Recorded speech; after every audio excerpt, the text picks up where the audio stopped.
এই সামান্য নারীর কাছে হেরে গেলা ছেলেরা, একটা 12,000 টাকার মোবাইলের কাছে হেরে গেলা, একটা 14,000 টাকার মোবাইলের অস্থির ছবির কাছে হেরে গেল। কোথাকার কোন নারী যা চিনো না শুনো না, তার কোনো চরিত্র নাই, আখলাক নাই, তার কোনো ইজ্জত নাই, আব্রু নাই। নর্তকীর আবার ইজ্জত কি, সম্মান কি? তো বেহায়া, বেপর্দা, অসভ্য নারী, তাকে দেখে দেখে সুস্থ সবল একটা সুন্দর জীবন যে যুবক নষ্ট করে দেয়, তোর চাইতে বড় আহাম্মক আর কে হইতে পারে? বেটা বেউকুফ, কি দেখে নষ্ট করলি নিজের?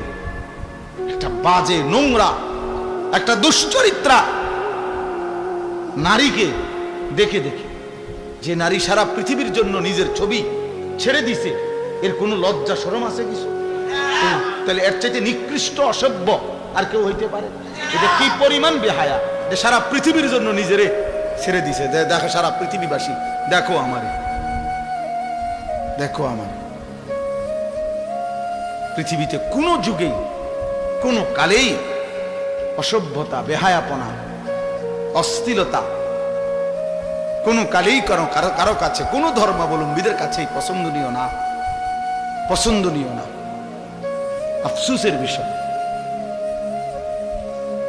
এই জন্য বাপ আমার, বন্ধু আমার, আমরা প্রত্যেকেই মনের চাহিদার বিরোধিতা করে আল্লাহর কোরআন এবং রাসূলের সুন্নাহ মতো চললে আমাদের আখিরাত নিশ্চিত।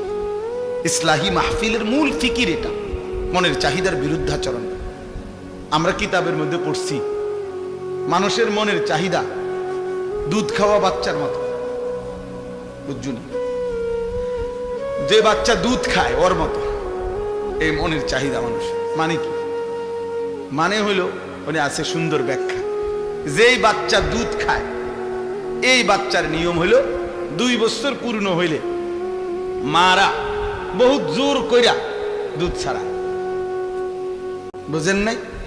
এ জীবনেও নিজের থেকে নিজে আমনে হেরে যদি কোরআন শরীফের আয়াত পড়া কোন যে বাবা লিখছে কোরআনে 2 বছর পরে দুধ ছেড়ে দাও, এতে ছাড়বে না, এতে দুধ খাইতে চাই। মায়ের বুকের দুধ সে ছাড়তে চায় না, তারে জোর করে মহিলারা, প্রত্যেক মহিলারা, যে সমস্ত মায়েরা বাচ্চাকে দুধ খাওয়ায় 2 বছর পূর্ণ হলে মায়েরা অনেক কষ্ট কইরা থাপড়াইয়া মায়েরা ফিরাইয়া কান্দে, ঘন্টার পর ঘন্টা বাচ্চা কান্দে, কিন্তু এরপরও তারে দুধ ছাড়ায়। মানে এইটা মা যদি কষ্ট করে দুধ না ছাড়ায়, তাতে তারে যদি ছেড়ে দেয় এমনি এটার উপরে যে নিজে নিজে ছেড়ে দিব, তাইলে এতে দুধ খাওয়া ছাড়বে না, আরো বড় হইলেও ছাড়বে না, মায়ের বুকের দুধ ছাড়বে না। তো এইটারে বলে আর কি বুজুর্গরা, যে মানুষের মনের চাহিদাটাও এই দুধের বাচ্চার মতো। অর্থাৎ জোর করে যদি আপনি মনের চাহিদা না সরান, তা আপনি যদি ছাইড়া দেন, তো এই মনের চাহিদা আপনার জাহান্নামে নিয়া তারপরে থামবে, জাহান্নামে পৌঁছাইয়া যাবে। নফস তোমারে জাহান্নামে পৌঁছাই দিবে দোস্ত। একজন নারী দেখে তুমি থেমে যাবে না, না, এবার দেখতেই থাকবা, দেখতেই থাকবা, দেখতেই থাকবা।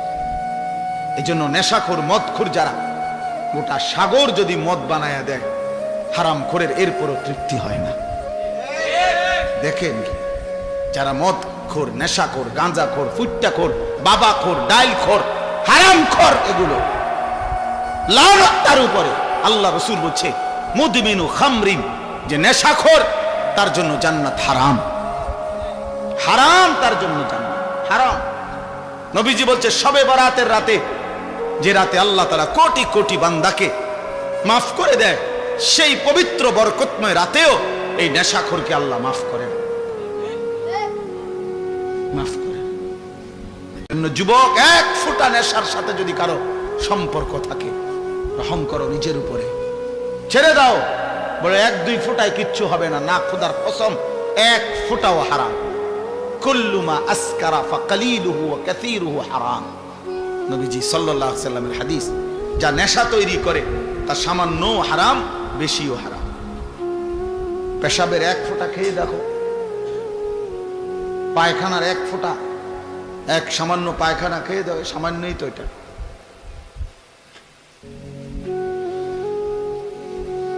কোরআনুল কারীমের মধ্যে আল্লাহ তাআলা বলছেন নেশাখোর, স্পষ্টভাবে আল্লাহ তাআলা বলছেন এটা শয়তানের কাজ। মিন আমালিশ শাইতান। আর শয়তান তোমাদেরকে কি চায়? মদ এবং জুয়ার মাধ্যমে আইয়ুকিয়া বাইনাকুমুল আদাওয়াতা ওয়াল বাগদা, শত্রুতা বিদ্বেষ তৈরি করে। ওয়া ইয়াসুদ্দুকুম আন যিকরিল্লাহ, আল্লাহর স্মরণ থেকে সরিয়ে রাখে মদ জুয়া। ওয়া আনিস সালাহ, এবং 5 ওয়াক্ত নামাজ থেকে ফিরিয়ে রাখে।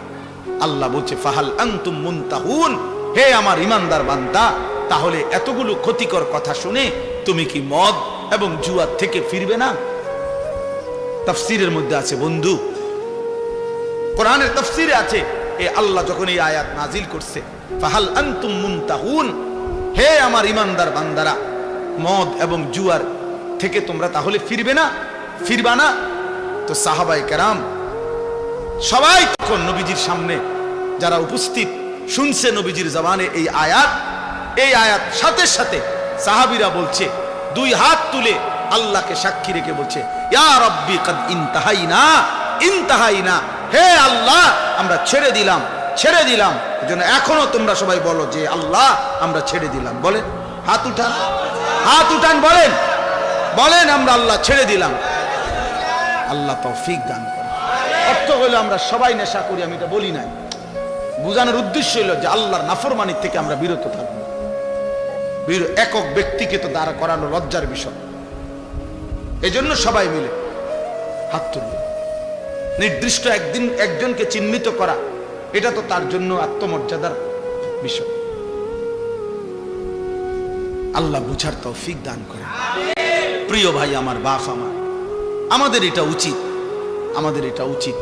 আমি যে 3টা আয়াত পড়ছি, এই 3টা আয়াতের সূরা বাকারার মূল বক্তব্য এই কথাটা যে নিজের ঈমান শুধু জবানের উচ্চারণ যথেষ্ট না, বরং কর্মের প্রমাণ দিলে মুমিন হয়, মজবুত হয়, ঈমান মজবুত হয়, ঈমান ঠিক থাকে।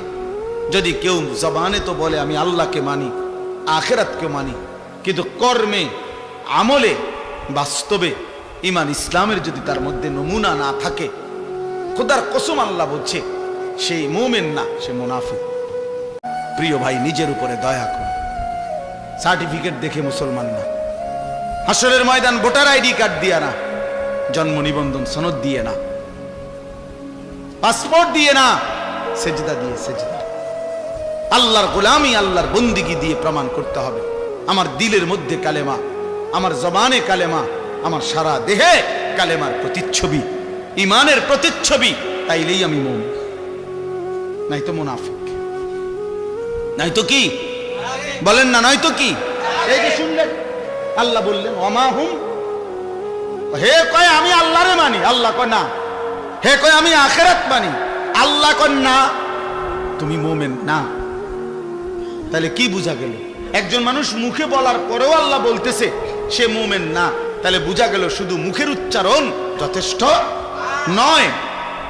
এটা বাদ না, মুখে উচ্চারণ করতে হবে না এটা না, মানে মুখের উচ্চারণই শুধু কি নয়, যথেষ্ট নয়। কর্মের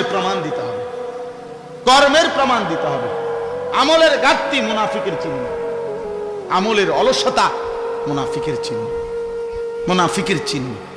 কোরআনুল কারীম থেকে আমি শুনাই বাবা, কোরআন আল্লাহ স্পষ্ট বলছে, সূরা তাওবার মধ্যে আছে মুনাফিক কেমন, কারা, আল্লাহ পরিষ্কার বলছে ওয়ালা ইয়াতুনাস সালাতা ইল্লা ওয়া হুম কুসালা। আল্লাহ বলে মুনাফিক তারা যারা নামাজে আসে না, আর যদি আসেও অলস ভাবে। প্রথমত নামাজেই আসে না, দ্বিতীয়ত যাও কুদ্দুরে আসে তাও জান চলে না, অলস। কুসালা মানে অলস। এই যে অলসতার কথা একটু আগে কইছি, অলসতা ঈমানের কাজে, আমলের কাজে খোদার কসম সরাসরি মুনাফিকের চিহ্ন। ওয়ালা ইউনফিকুনা ইল্লা ওয়া হুম কারিহুন। আর দ্বিতীয়ত আল্লাহ বলে মুনাফিকের চিহ্ন যারা আল্লাহর রাস্তায় খরচ করে না, যদিও করে তো প্রচন্ড অনিচ্ছা সত্ত্বে।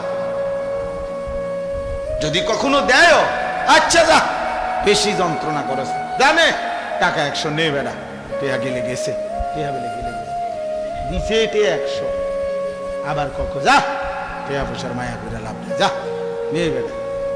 এতবার কইলে কেমনে না দেয়, মানুষ বলে না যে এতবার কইলে কেমনে না দেয় বেড়া, বারবার ঘুরিয়ে আইয়ে যা দিলাম দিলাম।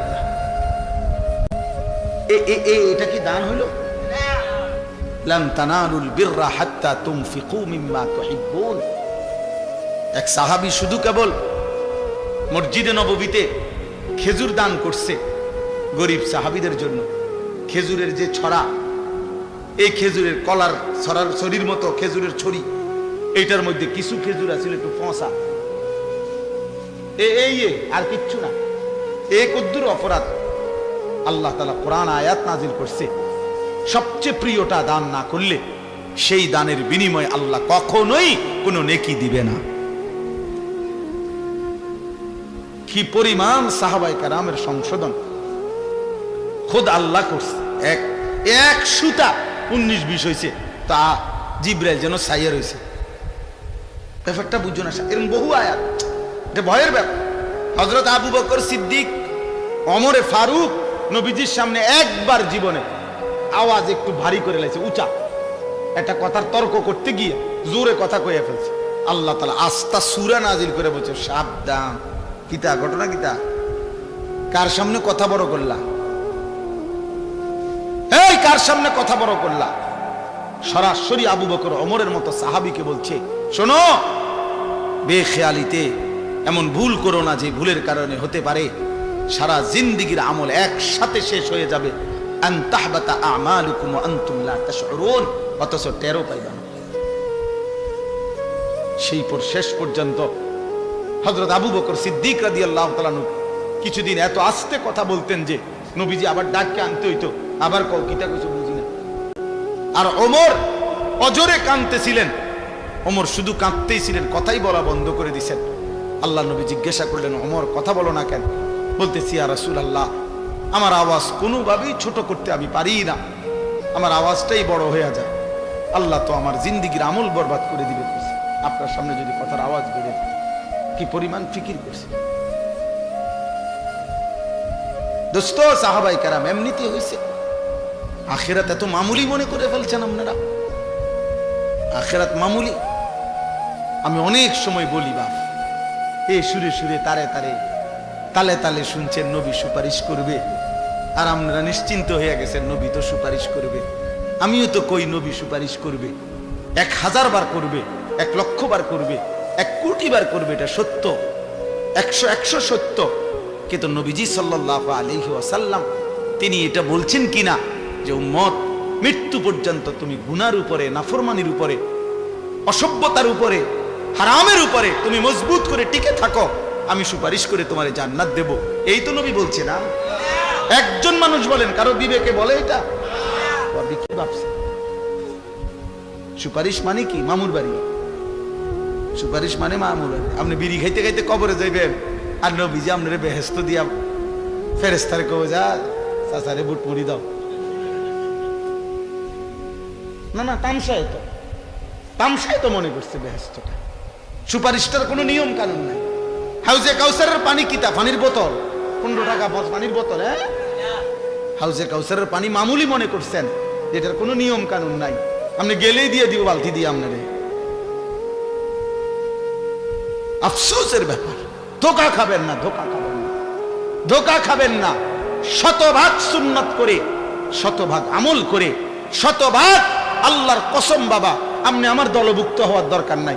আমি কোনো দল নিয়ে আসি নাই, আমি কোনো পার্টি নিয়ে আসি নাই, আমি কোনো দরবারে নিয়ে আসি নাই, আমি আপনারে মুরিদ বানাইতে আসি নাই, আমি আপনারে আখিরাতের কথা বলতে আসছি না। অতএব কোনোভাবে সাবধান মুসলমান, সাবধান। রাসূলুল্লাহ সাল্লাল্লাহু আলাইহি ওয়াসাল্লামের অনুসরণবিহীন, সুন্নাত মানা বিহীন নবীজির ভালোবাসা দাবি করা, এটা ধোঁকা আর প্রতারণা ছাড়া আর কিচ্ছু না, কিচ্ছু না। ধোঁকা দিবেনও না, ধোঁকা খাবেনও না, কাউকে ধোঁকা দিয়েন না, ধোঁকা দিয়েন না। হালাল হারামের কোনো মিশ্রণ নাই, পার্থক্য নাই, কোনো অনুভূতি নাই। আমনে নবীর আশেক, নবীর এশক, আর আমরা চিরা খাই, আমরা ভাত খাই না, আমরা বুঝি না। আমনে হুদা ভাত খান, কাজে ঝগড়ার দরকার নেই। আমি ঝগড়া একটা মানুষও না, আমার ঝগড়া পছন্দও না। আপনিও বেঁচে যান, আমিও বেঁচে যাই, কথা বলেন না কেন? বাঁচা যাই ভাইয়া, আখিরাতে বেঁচে যাই। চলো, মালিকের ধরা বড় শক্ত ধরা। এই ঠেলাঠেলি ধাক্কা ধাক্কি এখানেই মানাবে। আখিরাত বড় মারাত্মক বিষয়। আখিরাত বড় ভয়ের জায়গা। আল ফাজাউল আকবার, আল্লাহ কোরআনে বলছে সবচেয়ে বড় ভীতিকর জায়গা হাসরের মাঠ। হাসরের মাঠ, হাসরের মাঠ। ১৬ লক্ষ আম্বিয়া দিন রাত কেঁদেছেন হাসরের মাঠের ভয়ে। লক্ষ লক্ষ সাহাবায়ে কেরাম কেঁদেছেন রাত দিন হাসরের মাঠের ভয়ে। সারা পৃথিবীর সমস্ত আউলিয়ায়ে কেরাম দিনে রাতে চোখের পানি ফেলে কাঁদছেন। কি কারণে? যে নামাজ পড়ে ভুল করছে এই কারণে কাঁদে, নাকি রোজা রেখে ভুল অপরাধ করছে এই জন্য কাঁদছে? হাসরের মাঠের ভয়ে কাঁদছে। নাহলে কাঁদে কেন ওনারা? উনি তো নামাজ পড়ছেই, উনি কাঁদবো কিত্ত তাহলে? উনি তো রোজা রাখছেই, উনি কাঁদে কা? উনি তো দান সৎকার করছেই। কথা বোঝেন নাই আমার? উনি কাঁদে কেন? কাঁদে হাসরের মাঠের ভয়ে। হাসরের মাঠের ভয়ে যাহা যদি আল্লাহ প্রত্যাখ্যান করে, যদি আল্লাহ গ্রহণ না করে, যদি আল্লাহর কাছে কবুল না হয় তো কি হবে? যদি নবীর দরবার থেকে ফেরেশতা বলে তাড়িয়ে দেয়, আর নবীজি যদি বলে সহকান সহকান, দূর হও উম্মত, কি হবে আমার? কে দিবে আমাকে আশ্রয়? কে করবে আমার জন্য সুপারিশ? কোরআন শরীফে আছে, আল্লাহ বলছেন শতভাগ দিন মানে যারা আল্লাহর রাস্তায় খরচ করে, যারা, খোদার কসম কোরআন শরীফে আছে তাদের বৈশিষ্ট্য হলো অকুলুবুহুম ওয়াজিলাতুন। প্রতিটা সেজদা দিতে গিয়ে, প্রতিটা দান সদকা করতে গিয়ে, প্রতিটা আল্লাহর বন্দিগি করতে গিয়ে তাদের দিল একই অবস্থায়, ইবাদতরত অবস্থায়ও তাদের অন্তর আল্লাহর ভয়ে কাঁপতে থাকে। তাহলে এই যে দেখবেন অনেক মানুষ আল্লাহর দ্বীনের কথার উপরে তার আমলের তৌফিক হয় না কেন? চাচা জান আজকে সামনের কাতারে নামাজ পড়ে, 30 বছর 40 বছর সামনের কাতারে বসে নামাজ পড়ে, প্রত্যেক শুক্রবারে জুবান নামাজের বয়ান শোনে, কিন্তু যে কিসিমের সুরত চলাফেরা এরকম। তাহলে এমন কেন? এই সুদ খাইতেছে, মিথ্যা বলতেছে, বিড়ি সিগারেট খাইতেছে, গালিগালাজ করতেছে, টেলিভিশন নাচ গান দেখতেছে, নাটক সিনেমা দেখতেছে, অথচ মসজিদে উনি সামনে বসে নামাজ পড়ে। তো উনি এরকম সদরবদর কেন? এমন কেন? মূল কথা হলো কলিজার মধ্যে এটাই, দিলের মধ্যে যদি পরীক্ষা করা হয় তো এটাই পাওয়া যাবে যে তার দিলে আল্লাহর কথার প্রতি কোনো আগ্রহ, কোনো আন্তরিকতা, মানবার কোনো মানসিকতাই মূলত নাই। কোনো মানসিকতাই নেই। এ বসে হয়তো জুরায় মাথা নিচের দিকে নিয়ে রাখে, কাইথিয়া থায় ঠ্যাং হাত, মানে এক ধরনের জান চলে না, বা অবহেলা, অলসতা, খামখেয়ালি আল্লাহর কথার প্রতি। এই মানুষগুলোর কি হয় না? জীবনেও পরিবর্তন হয় না। অলসতা অত্যন্ত ভয়ঙ্কর একটি ব্যাধি। হাদিসের মধ্যে আছে, আমাদের প্রিয় নবী সাল্লাল্লাহু আলাইহি ওয়াসাল্লাম 5 ওয়াক্ত নামাজের পরে নবীজি সাল্লাল্লাহু আলাইহি ওয়াসাল্লাম কিছু দোয়া করতেন কমন, মানে নিয়মিত প্রত্যেক নামাজের পরে। এর মধ্যে এটাও তিনি দোয়া করতেন, আল্লাহুম্মা ইন্নী আউযু বিকা মিনাল আজজি ওয়াল কাসাল। আল্লাহ, আমি আপনার নিকট দুর্বলতা, অক্ষমতা এবং অলসতা থেকে পানাহ চাই। এটা নবীজি দোয়া করতেন। নবীজি এটা দোয়া করতেন,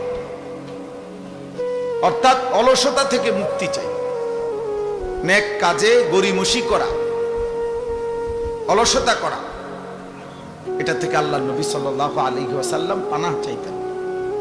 কোরআন শরীফে আছে, ফাইজা ফারাগতা ফানসাব। আমাদের প্রিয় নবী সাল্লাল্লাহু আলাইহি ওয়াসাল্লামকে আল্লাহ তাআলা বলছেন, আপনি যখন সারাদিন দ্বীনি কাজ করে রাত্রিবেলা অবসর হবেন, দাওয়াত, তাবলীগ, তালিম, তাজকিয়া, জিহাদ, ইমামত, কত কাজ করতেন নবীজি দিনের বেলা। পুরাটা সময় তিনি মানুষের কল্যাণে, উম্মতের ফিকিরে দ্বীনি কাজ করতেন। তো আল্লাহ তাআলা বলেন যে এই দ্বীনি কাজগুলো থেকে সারাদিন পরিশ্রম করে রাত্রিবেলা আপনি যখন ফারেগ হবেন, অবসর হবেন, তো এবার লম্বা ঘুম দিবেন এরকম না। আল্লাহ বলছে ফাংসাব, অবসর হয়ে রাত্রিবেলা তো পুনরায় আপনি আবার পুনরায় পরিশ্রম করতে শুরু করবেন। কি পরিশ্রম? তাফসীরের মধ্যে আছে পুনরায় এবার রাত্রিবেলা তাহাজ্জুদ, জিকির, তেলাওয়াত, সেজদা, দোয়া, কান্নাকাটি, এই ইবাদতের মধ্যে লেগে যান। তাহলে নবী সাল্লাল্লাহু আলাইহি ওয়াসাল্লামকে আল্লাহ তাআলা অবসর দিলেন কোথায়? অবসর দিলেন কোথায়? অবসর কই দিলেন? কোনো অবসর নাই। সারাদিন মেহনত করার পরে আবার বলতেছেন ফাংসাব, অর্থ হলো আপনি কঠোর পরিশ্রম করুন, আবার রাত্রে লম্বা সময় আপনি পরিশ্রম করুন। অবসর নাই। মুমিনের দুনিয়ায় কোনো অবসর হয় না। ইমানদারের জিন্দেগি, যারা আখিরাত সামনে, যার অনেক নেকি দরকার, যে বোঝে যে আমার কবর অনেক লম্বা, হাসরের ময়দান আমার অনেক লম্বা, তার সময় খুব কম,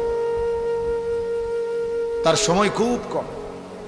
হাদিসের মধ্যে আছে এক মুমিন সামান্য সময় আল্লাহর স্মরণ থেকে সরে থাকা, ভুলে যাওয়া, এটাকে মনে করে যেন তার উপরে এক পাহাড় ভাঙ্গা পড়ছে। আর এক নাফরমান বড় থেকে বড় কোনো পাপ করা, এটাকে মনে করে যেন এক সামান্য পিঁপড়া তারে কামড় দিছে।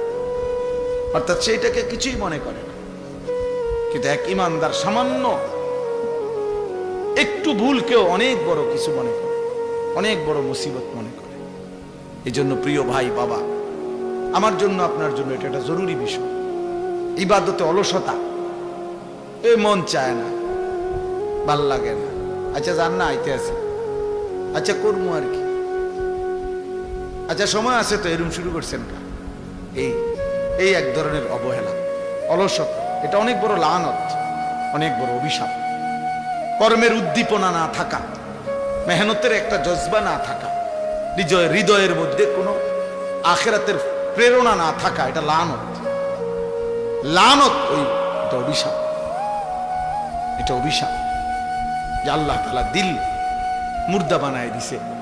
ওই দিলের মধ্যে আর আখিরাতের কোনো প্রেরণা জাগে না, ইবাদতের কোনো প্রেরণা জাগে না।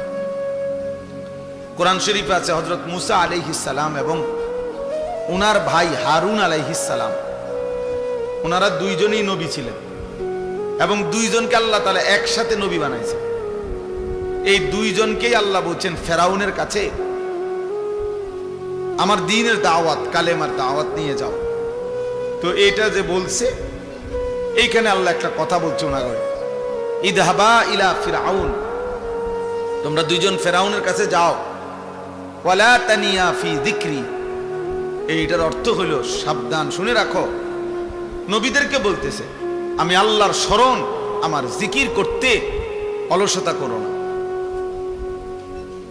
অলসতা করবা না আমার স্মরণে, আমার ইবাদত। অর্থাৎ একবার বলছি, দুইবার বলছি, 10 বার বলছি, 50 বার বলছি, শুনে না, হ্যাঁ আর হইতো না, আরে বাদ দাও তার কথা, অসিব্য, এটা হইতো না। না, আল্লাহ বলছে সাবধান, এইটা বলা যাবে না, কোন রকমের অলসতা করা যাবে না, অলসতা করা যাবে না, বরং বলতেই থাকো, বলতেই থাকো, বলতেই থাকো, আল্লাহর বান্দাকে বলতেই থাকো, বলতেই থাকো। এই জন্য দোস্ত, অলসতা, অবহেলা অনেক বড় অভিশাপ। কোরআনুল কারীমে আছে আল্লাহ তাআলা আমাদের নবী সাল্লাল্লাহু আলাইহি ওয়াসাল্লামকে বলছেন, নবীজিকে বলছেন সরাসরি, ওয়ালা তাকুম মিনাল গাফিলিন, প্রিয় বন্ধু আমার, আপনি গাফিলদের অন্তর্ভুক্ত হবেন না। এই মাত্র মাওলানা বলতেছিল এই আয়াত, যে আল্লাহ তাআলা বলছে 3 শ্রেণীর মানুষকে অনুসরণ করবেন না। আমি এই ওযু করতে করতে কদ্দুর শুনছি, আমার এটা তবিয়ত, আলহামদুলিল্লাহ, চেষ্টা করি যে তোমার লোক কথাও কইছি, হে কি কইছে এটাও শুনছি। সেইটা বলছে, ওয়ালা তুতি' মান আগফালনা কলবাহু আন যিকরিনা ওয়াত্তাবা হাওয়াহু ওয়া কানা আমরুহু ফুরুতা। সূরা কাহফের আয়াত। আল্লাহ তাআলা বলেন, হে নবী, 3টি বদ অভ্যাস যার, আপনি তার অনুসরণ করবেন না, তার সাথে চলবেন না, তার সঙ্গী হবেন না, এই ফালতু লোক। এক নাম্বার হলো যার অন্তর আমি আল্লাহর স্মরণ থেকে গাফেল। 3 ঘন্টা তার লগে চললেন, 8 ঘন্টা তার লগে একসাথে উঠা বসা করলেন, নাফরমানের মুখ দিয়ে একটা বার আল্লাহর নাম আসলো না, এটা ফালতু লোক, একদম ফালতু বেটা। লাখ লাখ যুবক তোদেরকে শেষ করে দিছে বেটা, ওই অসভ্য বন্ধু নামের শয়তান। 10 ঘন্টা যেই নাফরমানের সাথে চলার পরেও ওই হাইওয়ানের মুখ দিয়ে একটা বার আল্লাহর নাম বের হয়। এরই মাঝে জোহরের আজান চলে গেছে, আসরের আজান চলে গেছে, মাগরিবের আজান হয়ে গেছে, এশার আজান হয়ে গেছে। বেঈমান একটাবার বলেও না কিরে তুইও মুসলমান আমিও মুসলমান, নামাজ পড়তি না। এত বড় অসভ্যের সাথে চলতে নাই, এত বড় অসভ্যের সাথে চলতে নাই। যার অন্তর আল্লাহর স্মরণ থেকে গাফেল, যার কলিজায় আল্লাহর স্মরণ আছে, তার জবান দিয়া এমনিতেই আল্লাহর নাম বের হয়। আমাদের খতিব সাহেব বর্তমান জাতীয় মসজিদ বাইতুল মুকাররমের যিনি খতিব, সারা পৃথিবী বিখ্যাত আলেম। ওই আমরা তো যারা ওয়াইজ বক্তা তারা তো মানছে এগুলার রেডিমেড টাইটেল বানায়, আন্তর্জাতিক খ্যাতি সম্পন্ন মুফাসসিরে কোরআন, যমুনা ব্রিজ, তারপরে ভৈরবের ফুল, সিমেন্টের বস্তা, কইতে কইতে হুজুর কই, বক্তা কই, টাইটেল কই, পুরে এলাইছে আর সোজা কথা। এগুলো অধিকাংশই ধোঁকা, কিন্তু উনি বাস্তবিক অর্থেই পৃথিবী বিখ্যাত আলেম। আমার বাংলাদেশ ওনাকে যে পরিমাণ চিনে, বিশ্বাস করেন গোটা আরব তার চাইতে 100 গুণ বেশি ওনাকে চিনে। উনি আরবের সমস্ত আলেমদের কাছে সমাদৃত একজন আলেম। আরবের ইউনিভার্সিটিতে ওনার কিতাব, লিখিত আরবি কিতাব পড়ানো হয়, মোতালা হয়, গবেষণা হয়। এই বর্তমান যিনি খতিব সাহেব, এই সহজ সরল এই মানুষটা আমাদের কুমিল্লার গর্ব, মনোহরগঞ্জের সন্তান। আলহামদুলিল্লাহ, আলহামদুলিল্লাহ, এমন সোনার মানুষ, এমন আলোকিত মানুষ। তো এরকম বরকতময় একজন ব্যক্তিত্ব তিনি হযরত মাওলানা আব্দুল মালিক সাহেব। অনেকবার নিজের জীবনে এই কথাটা, যে আমি যে কথার প্রসঙ্গে বলতেছিলাম, হুজুরকে আমি অনেক দেখছি, বয়ান শুনছি। এই মনে করেন বসে আমি কুমিল্লা খিদমা হসপিটালে হুজুরকে দেখছি, ওয়াজ ছাড়াও এমনি, মানে ওনার আব্বা অসুস্থ ছিলেন, উনিও বড় আলেম ছিলেন। তো ওনার আব্বা দেখতে আসছে, হসপিটালে বসা, আব্বার শুশ্রূষা আমরাও বসছি, আবার মাহফিলে দেখছি, ওয়াজে দেখছি। ওনার এক দবিয়ত দেখছি যে কথা বলতেছে বলতেছে, স্বাভাবিক কথা হোক আর ওয়াজ হোক, হঠাৎ 4 মিনিট 5 মিনিট 3 মিনিট পর পর একটু থেমে যায়, টাইম আবার নিজে নিজে বলে লা ইলাহা ইল্লাল্লাহ, লা ইলাহা ইল্লাল্লাহ, 2-3 বার লা ইলাহা ইল্লাল্লাহ পরে আবার ওয়াজ করে। মনে হয় যেন এইটা দিয়ে উনি নিঃশ্বাস ফেলে, জিকির দিয়ে দম ফেলে, জিকির দিয়ে। হ্যাঁ, আমি বহুবার দেখছি, বহুবার, যে ফাঁকে ফাঁকে হঠাৎ কথা বলতেছে কোন এক প্রসঙ্গ, কিন্তু মাঝখানে থাইমা গেছে, ব্রেক দিয়ে ফেলছে, দিয়েই কি করে কালেমা পড়ে, কয়েকবার পরে আবার কথা বলে। আবার হসপিটালও দেখছি, ওই সময় তো ওয়াজ করে না, মানে ওনার আব্বারে দেখতে আসছে, এইখানেও এই তবিয়ত। তাহলে 24 ঘন্টা যার জিন্দিগি আল্লাহ তাআলার জিকির মোহাব্বত তার কলিজার মধ্যে, আল্লাহ তাআলা বলছেন তার সাথে চলবে। যে তার মনের চাহিদার অনুসরণ করে, তার মনে যা চায় তাই করে, তাই চলে, আল্লাহ বলেন এমন নাফরমানের সাথে চলবেন না, এটা একদম ফালতু। ওয়াকানা আমরুহু ফুরুতা, আর যার প্রত্যেক কাজই সীমা লঙ্ঘন, যাই করে আল্লাহর নাফরমানি শুধু করে না, বরং সীমা লঙ্ঘন করে। চুরি ডাকাতি, সেনা ব্যভিচার, মদ জুয়া, সুদ ঘুষ হারামের উপরে অহংকার করে, সীমা লঙ্ঘন করে, অতিরঞ্জিত করে, কোন রকমের লজ্জা শরমের বালাই নাই। লজ্জা শরমের বালাই নেই। আমার বাপ বহু গুনাহ বহু পাপ তো আগে এক সময় ছিল, সব সময় ছিল, কিন্তু মানুষের মধ্যে কিছুটা লজ্জিত একটা ভাব ছিল। আজ ছেলেদের অসভ্যতা, মেয়েদের বেহায়াপনা, মনে হয় না এদের কোনো মা আছে, বাবা আছে, এদের কোনো সমাজ আছে। এরা মহল্লার কাউকে কোনো পরোয়া করে, কাউকে কোনো ন্যূনতম সম্মান করে, একটু হলেও সামান্য লজ্জিত বিব্রত হয় এমনও নাই। এমন লাখ লাখ ছেলে পেলের চলাফেরা দেখলে বুঝাই যায় তার কোনো মা নাই, বাপ নাই, পরিবার নাই, সমাজ নাই, তার কোনো আল্লাহ নাই, খোদা নাই, রাসূল নাই, কিচ্ছু নাই, কিচ্ছু নাই। এক জানোয়ারের জিন্দেগি লালন পালন করছে।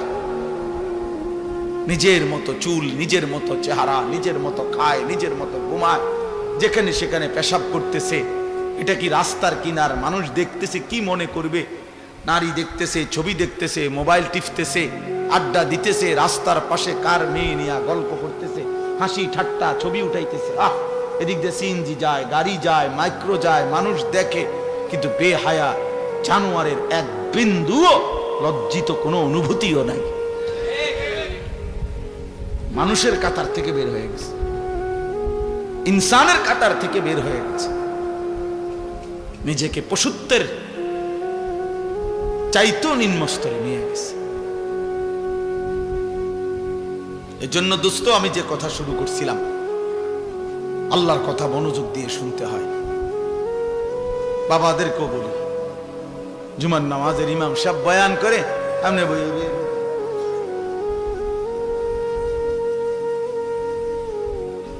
জিমা বইয়া বইয়া জিমা বর্ষি দিয়া মাছ ধরে। আগের দিনে যে বর্ষি দিয়া মাছ ধরতো, মাছের ইটা একবার নিচের দিকে যায়, আবার ওড়ে, এরকম বসে বসে মাছ ধরে। এই সমস্ত গাফেল মানুষ, এদের জীবনের পরিবর্তন হয় না। ওই যেমন আছে এমন, বয়স হয়ে গেছে 200 বছর, অনবিরি বইয়া বুড়া বাঁকা হইয়া গেছে, এরপরও বিড়ি, এরপরও কথা কইলে আক করলে গালি ছাড়া কথা বাইর হয়। টেলিভিশন না দেখলে রাতের ঘুম হয় না, অথচ বয়স হয়ে গেছে। হায়া হবে কখন? লজ্জা হবে কখন?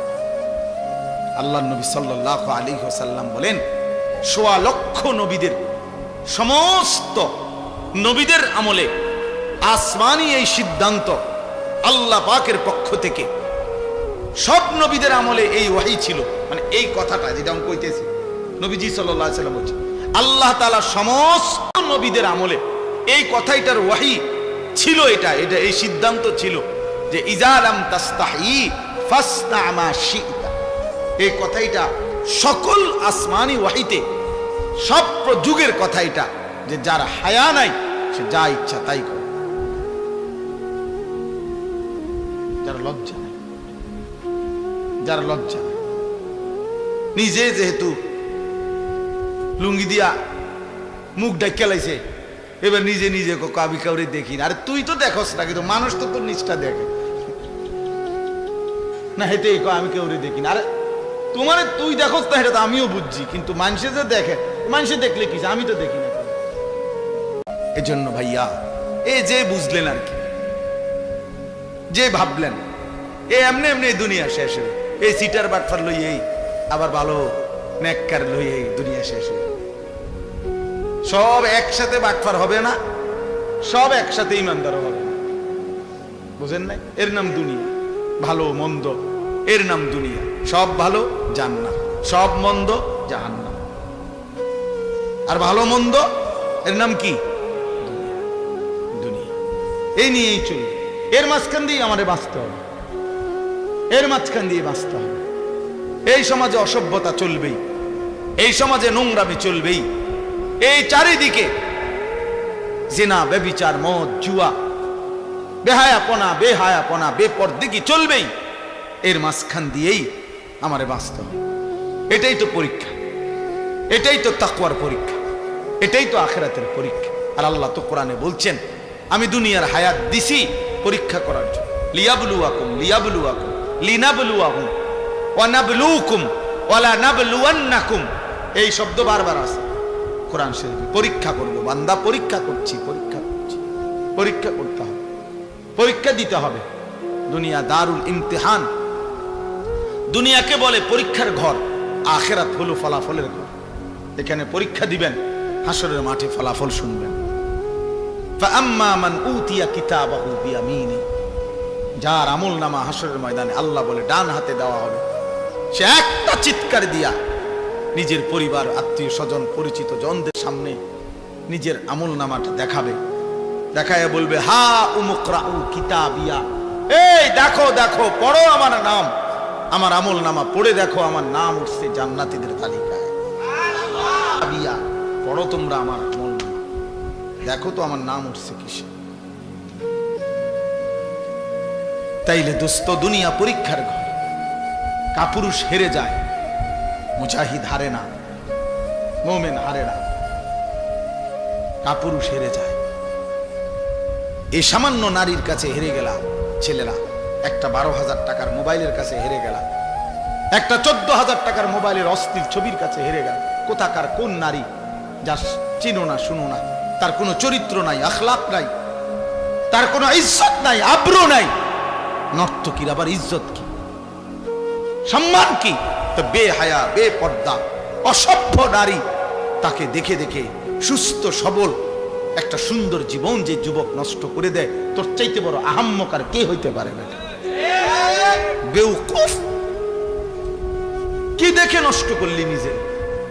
একটা বাজে, নোংরা, একটা দুশ্চরিত্রা নারীকে দেখে দেখে, যে নারী সারা পৃথিবীর জন্য নিজের ছবি ছেড়ে দিছে, এর কোনো লজ্জা শরম আছে কিছু?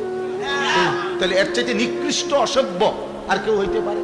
এটা কি পরিমাণ বেহায়া, যে সারা পৃথিবীর জন্য নিজেরে ছেড়ে দিছে। দেখো সারা পৃথিবীবাসী, দেখো আমারে, দেখো আমার। পৃথিবীতে কোনো যুগেই, কোনো কালেই অসভ্যতা, বেহায়াপনা, অশ্লীলতা কোনো কালেই কারো কাছে, কোনো ধর্মাবলম্বীদের কাছেই পছন্দনীয় না, পছন্দনীয় না। আফসোসের বিষয়।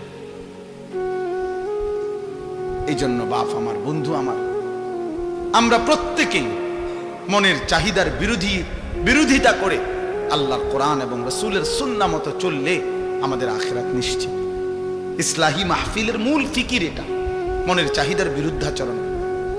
আমরা কিতাবের মধ্যে পড়ছি, মানুষের মনের চাহিদা দুধ খাওয়া বাচ্চার মতো। বুঝুন, যে বাচ্চা দুধ খায় ওর মতো এই মনের চাহিদা মানুষ। মানে কি? মানে হইল, উনি আছে সুন্দর ব্যাখ্যা, যেই বাচ্চা দুধ খায়, এই বাচ্চার নিয়ম হইল 2 বছর পূর্ণ হইলে মারা বহুত জোর কইরা দুধ ছাড়া। বুঝেন নাই? এ জীবনেও নিজের থেকে নিজে আমনে হেরে যদি কোরআন শরীফের আয়াত পড়া কোন যে বাবা লিখছে কোরআনে 2 বছর পরে দুধ ছেড়ে দাও, এতে ছাড়বে না, এতে দুধ খাইতে চাই। মায়ের বুকের দুধ সে ছাড়তে চায় না, তারে জোর করে মহিলারা, প্রত্যেক মহিলারা, যে সমস্ত মায়েরা বাচ্চাকে দুধ খাওয়ায়, 2 বছর পূর্ণ হলে মায়েরা অনেক কষ্ট কইরা থাপড়াইয়া, মায়েরা ফিরাইয়া কান্দে, ঘন্টার পর ঘন্টা বাচ্চা কান্দে, কিন্তু এরপরও তারে দুধ ছাড়া। মানে এইটা মা যদি কষ্ট করে দুধ না ছাড়ায়, তাতে তারে যদি ছেড়ে দেয় এমনি এটার উপরে যে নিজে নিজে ছেড়ে দিব, তাইলে এতে দুধ খাওয়া ছাড়বে না, আরো বড় হইলেও ছাড়বে না, মায়ের বুকের দুধ ছাড়বে না। তো এইটারে বলে আর কি বুজুর্গরা, যে মানুষের মনের চাহিদাটাও এই দুধের বাচ্চার মতো। অর্থাৎ জোর করে যদি আপনি মনের চাহিদা না সরান, তা আপনি যদি ছাইড়া দেন, তো এই মনের চাহিদা আপনার জাহান্নামে নিয়া তারপরে থামবে, জাহান্নামে পৌঁছাইয়া যাবে। নফস তোমারে জাহান্নামে পৌঁছাই দিবে দোস্ত। একজন নারী দেখে তুমি থেমে যাবে না, না, এবার দেখতেই থাকবা, দেখতেই থাকবা, দেখতেই থাকবা। এই জন্য নেশাখোর, মদখোর যারা, গোটা সাগর যদি মদ বানায়া দেয় হারামখোরের, এরপরও তৃপ্তি হয় না। দেখেন কি, যারা মদখোর, নেশাখোর, গাঁজাখোর, ফুট্টাখোর, বাবাখোর, ডাইলখোর, হারামখোর, এগুলো লানত তার উপরে। আল্লাহ রাসূল বলছে, মুদমিনু খামরিন, যে নেশাখোর তার জন্য জান্নাত হারাম, হারাম, তার জন্য জান্নাত হারাম। নবীজি বলছে, শবে বরাতের রাতে যে রাতে আল্লাহ তাআলা কোটি কোটি বান্দাকে মাফ করে দেয়, সেই পবিত্র বরকতময় রাতেও এই নেশাখোরকে আল্লাহ মাফ করে না, মাফ করে। জন্য যুবক, এক ফোঁটা নেশার সাথে যদি কারো সম্পর্ক থাকে, রহম করো নিজের উপরে, ছেড়ে দাও। বলে এক দুই ফোঁটায় কিচ্ছু হবে না, না খোদার কসম, এক ফোঁটাও হারাম। কুল্লু মা আসকারা ফাকালিলুহু ওয়া কাসীরুহু হারাম। নবীজি সাল্লাল্লাহু আলাইহি সাল্লামের হাদিস, যা নেশা তৈরি করে তা সামান্যও হারাম, বেশিও হারাম। পেশাবের এক ফোঁটা খেয়ে দেখো, পায়খানার এক ফোঁটা, এক সামান্য পায়খানা খেয়ে দেখো, সামান্যই তো এটা।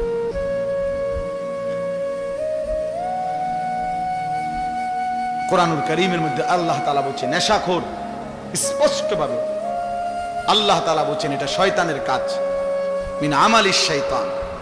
আর শয়তান তোমাদেরকে কি চায়? মদ এবং জুয়ার মাধ্যমে আইয়ুকিয়া বাইনাকুমুল আদাওয়াতা ওয়াল বাগদা, শত্রুতা বিদ্বেষ তৈরি করে। ওয়ায়াসুদ্দুকুম আন যিকরিল্লাহ, আল্লাহর স্মরণ থেকে সরিয়ে রাখে মদ জুয়া। ওয়া আনিস সালাহ, এবং 5 ওয়াক্ত নামাজ থেকে ফিরিয়ে রাখে। আল্লাহ বলছে ফাহাল আনতুম মুনতাহুন, হে আমার ইমানদার বান্দা, তাহলে এতগুলো ক্ষতিকর কথা শুনে তুমি কি মদ এবং জুয়া থেকে ফিরবে না? তাফসীরের মধ্যে আছে বন্ধু, কোরআনের তাফসীরে আছে, এই আল্লাহ যখন এই আয়াত নাজিল করছে ফাহাল আনতুম মুনতাহুন, হে আমার ইমানদার বান্দারা, মদ এবং জুয়ার থেকে তোমরা তাহলে ফিরবে না, ফিরবা না? তো সাহাবায়ে কেরাম সবাই তখন নবীজির সামনে যারা উপস্থিত শুনছে নবীজির জবানে এই আয়াত সাথে সাথে সাহাবীরা বলছে, 2 হাত তুলে আল্লাহকে সাক্ষী রেখে বলছে, ইয়া রাব্বি কাদ ইনতাহাইনা, হে আল্লাহ আমরা ছেড়ে দিলাম, ছেড়ে দিলাম। এজন্য এখনো তোমরা সবাই বলো যে আল্লাহ আমরা ছেড়ে দিলাম। বলেন, হাত উঠান, হাত উঠান, বলেন, বলেন আমরা আল্লাহ ছেড়ে দিলাম। আল্লাহ তৌফিক দান করে। অর্থ হলো আমরা সবাই নেশা করি, আমি এটা বলি নাই, বুঝানোর উদ্দেশ্য হলো যে আল্লাহর নাফরমানির থেকে আমরা বিরত থাকবো। একক ব্যক্তিকে তো দাঁড়া করানো লজ্জার বিষয়, এজন্য সবাই মিলে হাত তুলব। নির্দিষ্ট একদিন একজনকে চিহ্নিত করা, এটা তো তার জন্য আত্মমর্যাদার বিষয়। আল্লাহ বুঝার তৌফিক দান করে। প্রিয় ভাই আমার, বাপ আমার, আমাদের এটা উচিত, আমাদের এটা উচিত। আমি যে 3টা আয়াত পড়ছি, এই 3টা আয়াতের সূরা বাকারার মূল বক্তব্য এই কথাটা যে নিজের ঈমান শুধু জবানের উচ্চারণ যথেষ্ট না, বরং কর্মের প্রমাণ দিলে মুমিন হয়, মজবুত হয়, ঈমান মজবুত হয়, ঈমান ঠিক থাকে। যদি কেউ জবানে তো বলে আমি আল্লাহকে মানি, আখিরাতকে মানি, কিন্তু কর্মে আমলে বাস্তবে ঈমান ইসলামের যদি তার মধ্যে নমুনা না থাকে, খোদার কসম আল্লাহ বলছে সেই মুমিন না, সে মুনাফিক। এই আয়াতে এটা বলছে মুনাফিকের চিহ্ন, অমিনান নাসি মান ইয়াকুলু আমান্না বিল্লাহি ওয়া বিল ইয়াউমিল আখির। আল্লাহ বলেন বহু মানুষ আছে এমন যারা জবানে বলে আমি আল্লাহকে মানি, মুখে পরিষ্কার বলতেছে আমি আল্লাহকে মানি, আখিরাতকে মানি, কিন্তু আল্লাহ নিজে বলতেছে ওয়া মা হুম বিমুমিনিন, না না না, এরা মুমিন না, এরা মুমিন না, এরা মুনাফিক, এরা মুনাফিক। এজন্য প্রিয় বন্ধু, জবানে আল্লাহকে মানি, এটা যে কাউকে জিজ্ঞেস করলে এখানে বলবে আমি আল্লাহকে মানি। আখিরাত মানো কিনা? বলবে হ্যাঁ মানি। তাহলে যদি আল্লাহকেই মানো, আখিরাতকেই মানো, তো চেহারা এমন কেন? সেজদা ছুটে গেছে যে ভাইয়ের, যেই বাবার, কেন নামাজ ছুটে গেল? আল্লাহকে মানলে নামাজ পড়লেন না কেন? আখিরাতকে মানলে নামাজ পড়লেন না কেন? আপনি বলতেছেন ক্ষুধার্ত, তো ভাত খাচ্ছেন না কেন? বলতেছেন পিপাসার্ত, তো পানি পান করছেন না কেন? বলতেছেন জান্নাত পেতে চাই, তো সেজদা দিচ্ছেন না কেন? বলছেন জাহান্নাম থেকে বাঁচতে চান, তো হারাম ছাড়ছেন না কেন? বলেন কেন ছাড়ছেন না? ইনসাফের সাথে বলেন, ইনসাফের সাথে বলেন। প্রিয় ভাই, নিজের উপরে দয়া করুন। সার্টিফিকেট দেখে মুসলমান না, হাসরের ময়দান ভোটার আইডি কার্ড দিয়ে না, জন্ম নিবন্ধন সনদ দিয়ে না, পাসপোর্ট দিয়ে না, সেজদা দিয়ে সেজদা। আল্লাহর গোলামি, আল্লাহর বন্দিগি দিয়ে প্রমাণ করতে হবে আমার দিলের মধ্যে কালেমা, আমার জবানে কালেমা, আমার সারা দেহে কালেমার প্রতিচ্ছবি, ইমানের প্রতিচ্ছবি, তাইলেই আমি মুমিন, নাই তো মুনাফিক। নাই তো কি বলেন না, নয় তো কি? এই যে শুনলেন আল্লাহ বললেন ওমা হুম, হে কয় আমি আল্লাহরে মানি, আল্লাহ কয় না। হে কয় আমি আখিরাত মানি, আল্লাহ কয় না। তুমি মুমিন না। তাহলে কি বুঝা গেল?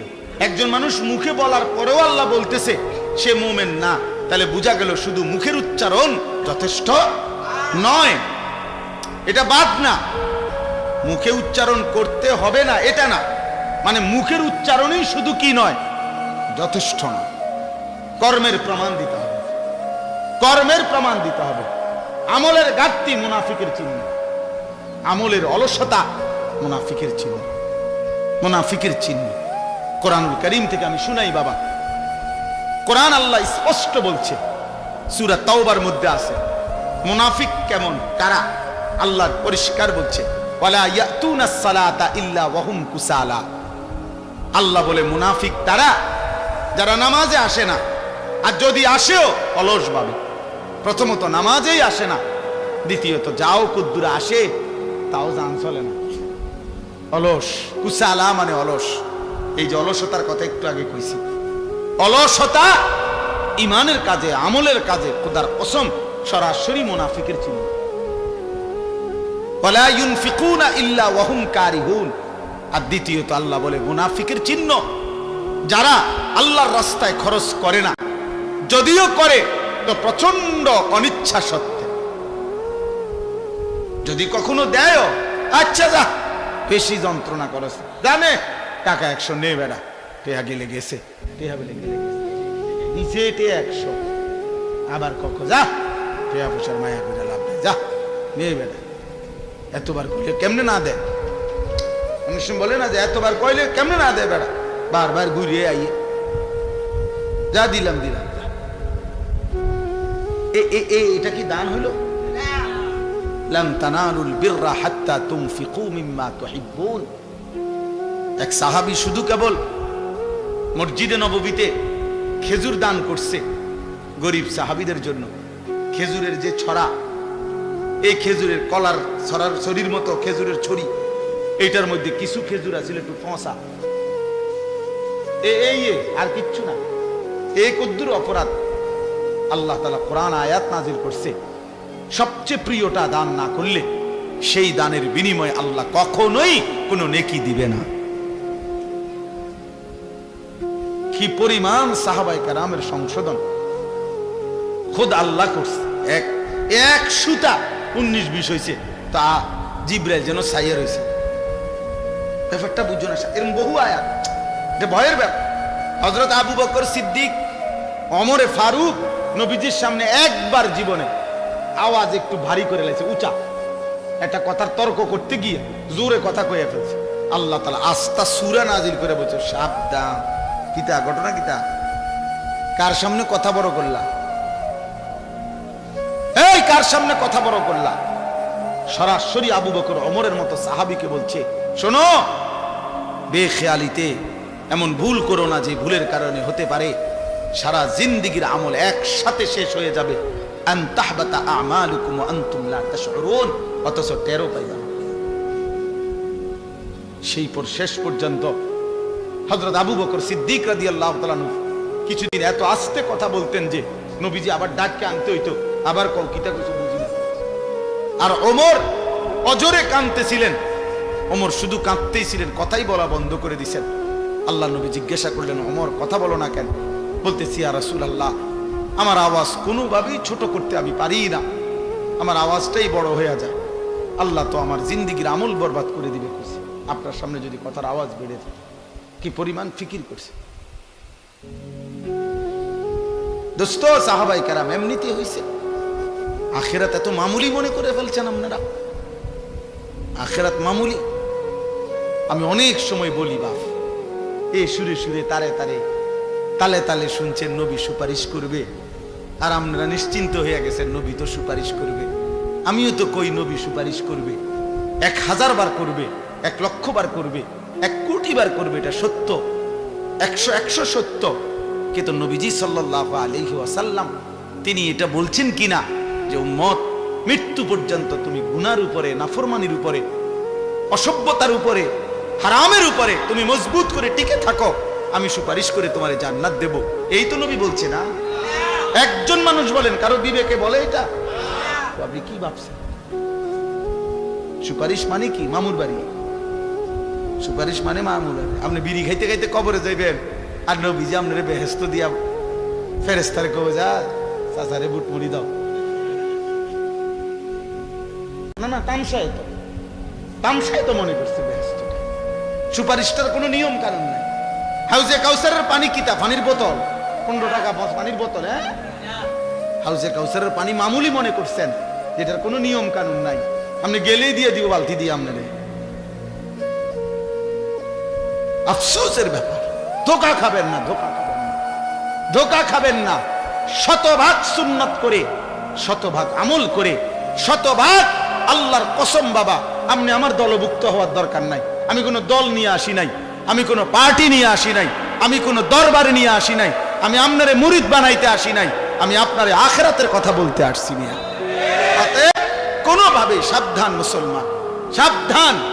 রাসূলুল্লাহ সাল্লাল্লাহু আলাইহি ওয়াসাল্লামের অনুসরণবিহীন, সুন্নাত মানা বিহীন নবীজির ভালোবাসা দাবি করা, এটা ধোঁকা আর প্রতারণা ছাড়া আর কিচ্ছু না, কিচ্ছু না। ধোঁকা দিবেনও না, ধোঁকা খাবেনও না, কাউকে ধোঁকা দিয়েন না, ধোঁকা দিয়েন না। হালাল হারামের কোনো মিশ্রণ নাই, পার্থক্য নাই, কোনো অনুভূতি নাই। আমনে নবীর আশেক, নবীর এশক, আর আমরা চিরা খাই, আমরা ভাত খাই না, আমরা বুঝি না। আমনে হুদা ভাত খান, কাজে ঝগড়ার দরকার নেই। আমি ঝগড়া একটা মানুষও না, আমার ঝগড়া পছন্দও না। আপনিও বেঁচে যান, আমিও বাইচা যাই। কথা বলেন না কেন? বাইচা যাই ভাইয়া, আখিরাতে বেঁচে যাই। চলো, মালিকের ধরা বড় শক্ত ধরা। এই ঠেলাঠেলি ধাক্কা ধাক্কি এখানেই মানাবে। আখিরাত বড় মারাত্মক বিষয়, আখিরাত বড় ভয়ের জায়গা। আল ফাজাউল আকবার, আল্লাহ কোরআনে বলছে সবচেয়ে বড় ভীতিকর জায়গা হাসরের মাঠ। হাসরের মাঠ, হাসরের মাঠ। 1.25 লক্ষ আম্বিয়া দিন রাত কেঁদেছেন হাসরের মাঠের ভয়ে।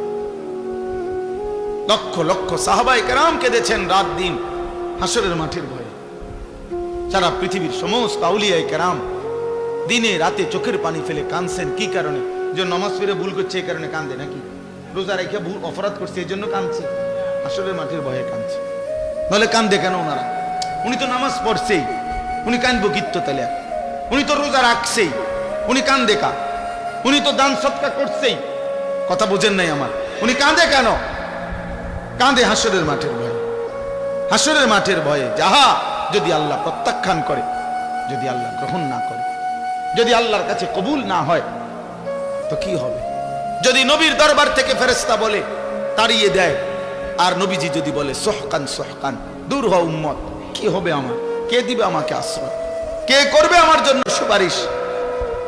কোরআন শরীফে আছে, আল্লাহ বলছেন 100% দিন মানে যারা আল্লাহর রাস্তায় খরচ করে, যারা, খোদার কসম কোরআন শরীফে আছে, তাদের বৈশিষ্ট্য হলো অকুলুবুহুম ওয়াজিলাতুন। প্রতিটা সেজদা দিতে গিয়ে, প্রতিটা দান সদকা করতে গিয়ে, প্রতিটা আল্লাহর বন্দিগি করতে গিয়ে তাদের দিল একই অবস্থায়, ইবাদতরত অবস্থায়ও তাদের অন্তর আল্লাহর ভয়ে কাঁপতে থাকে।